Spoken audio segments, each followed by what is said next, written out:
Welcome to my channel వంటకు తయార్. ఈరోజు మన ఛానల్లో గోంగూర పచ్చి రొయ్యల కర్రీ ఎలా చేయాలో చూద్దామండి. ఈ కాంబినేషన్ కర్రీ చాలా బాగుంటుంది. చాలా సింపుల్గా చేసుకోవచ్చు, మసాలా ఏం అక్కర్లేదు. నేను దానికోసం పచ్చి రొయ్యలు అండి కేజీ పచ్చి రొయ్యలు తీసుకున్నాను. ఈ పచ్చి రొయ్యలు కొంతమందికి క్లీన్ చేయడం తెలియదు కదండి, అందుకే క్లీన్ చేయడం ప్రాసెస్ ఎలా కూడా మీకు చెప్తున్నానండి.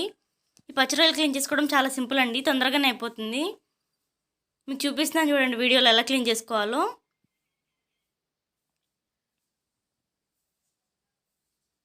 చూడండి మళ్ళీ చూపిస్తాను.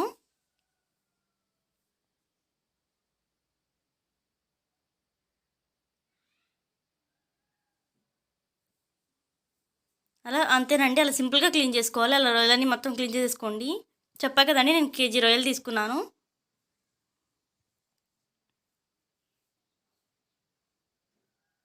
ఇంకా రొయ్యలన్నీ అలా క్లీన్ చేసేసుకోండి. చూడండి నేను మొత్తం రొయ్యలన్నీ క్లీన్ చేసుకుని పక్కన పెట్టేసుకున్నాను. ఇప్పుడు పచ్చిమిర్చి ఒక 2 తీసుకున్నానండి, అలాగే ఒక 2 టమాటోస్ తీసుకున్నాను, అలాగే 3 ఉల్లిపాయలు తీసుకున్నానండి. ఉల్లిపాయలు, పచ్చిమిర్చి అలాగే టమాటోలు కూడా కట్ చేసి పెట్టుకున్నాను.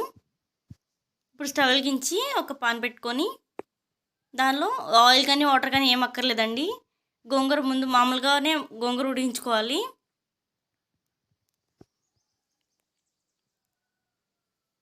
మీడియంలో పెట్టుకొని ఫ్లేము గోంగూర మొత్తం బాగా ఉడికిపోవాలండి. అలా బాగా వేయించుకోవాలి, అంటే బాగా ఉడికించేసుకోవాలి. చెప్పా కదండి కొంచెం కూడా వాటర్ కానీ ఆయిల్ కానీ ఏమీ అవసరం లేదు.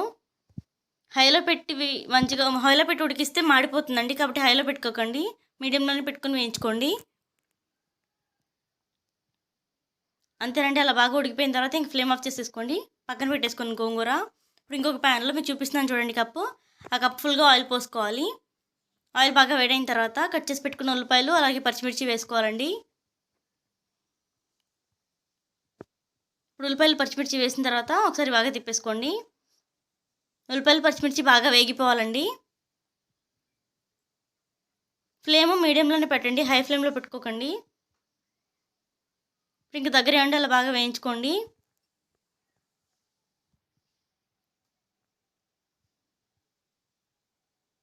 చూడండి మీకు చూపిస్తున్నాను ఎలా వేగాలనేది. అలా వేగితే సరిపోతుంది. ఉల్లిపాయలు పచ్చిమిర్చి అలా వేగిపోయిన తర్వాత ఇప్పుడు టమాటాలు వేసుకుందామండి. కట్ చేసి పెట్టుకున్న టమాటో ముక్కలు వేసుకుందాము. ఇప్పుడు టమాటాలు కూడా వేసుకొని టమాటాలు కూడా బాగా మగ్గిపోవాలండి.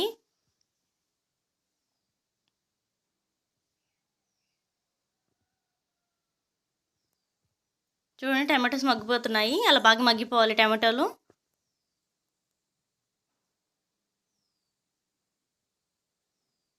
చూసారా అలా మగ్గితే సరిపోతుంది, అలా బాగా మగ్గిపోవాలి. టమాటాలు కూడా మగ్గిపోయినాయి కాబట్టి ఇప్పుడు ఇందాక మనం రొయ్యలు క్లీన్ చేసి పెట్టుకున్నాం కదా, ఇప్పుడు రొయ్యలు వేసుకుందాము.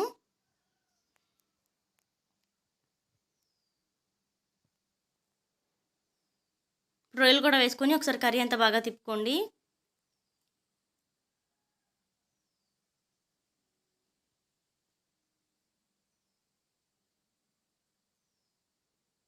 ఒకసారి కర్రీ అంతా తిప్పేసుకొని మూత పెట్టేసుకోండి.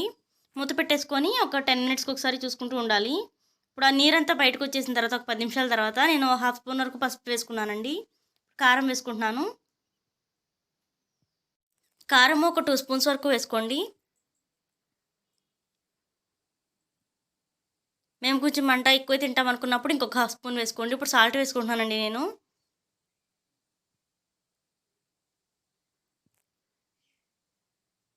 సాల్ట్ కూడా వేసుకోండి, సాల్ట్ తగినంత వేసుకోండి, తక్కువ అయితే మళ్ళీ లాస్ట్లో వేసుకుందాము.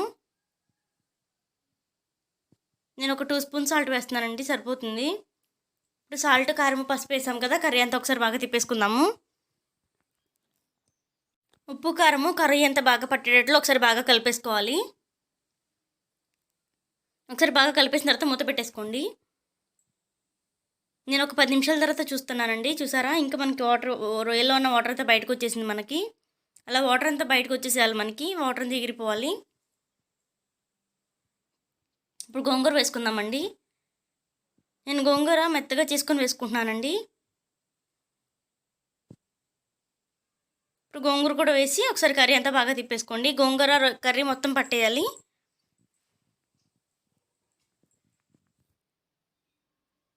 ఇప్పుడు మనం వేసుకున్న గోంగూర కర్రీ అంతా బాగా కలిసిపోయింది, అలా బాగా తిప్పేసుకోవాలండి.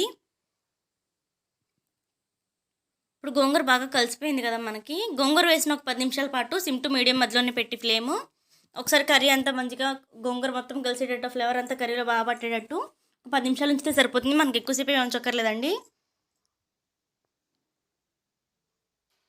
చూసారా మనకు అయిపోయింది కర్రీ. చెప్పా కదండి కరెక్ట్గా ఒక 10 నిమిషాలు అయితే సరిపోతుంది. ఇంకా ఫ్లేమ్ ఆఫ్ చేసేసుకోవడమే. చాలా సింపుల్ అండి ఇలా గోంగూర కర్రీ చేసుకోవడము. చాలా బాగుంటుంది. మీరు ప్రిపేర్ చేసుకోండి. ఎలా వచ్చిందో మీకు కామెంట్లో చెప్పండి. మీకు వీడియో నచ్చినట్లయితే లైక్ చేయండి, షేర్ చేయండి, సబ్స్క్రైబ్ చేయండి. Thank you for watching.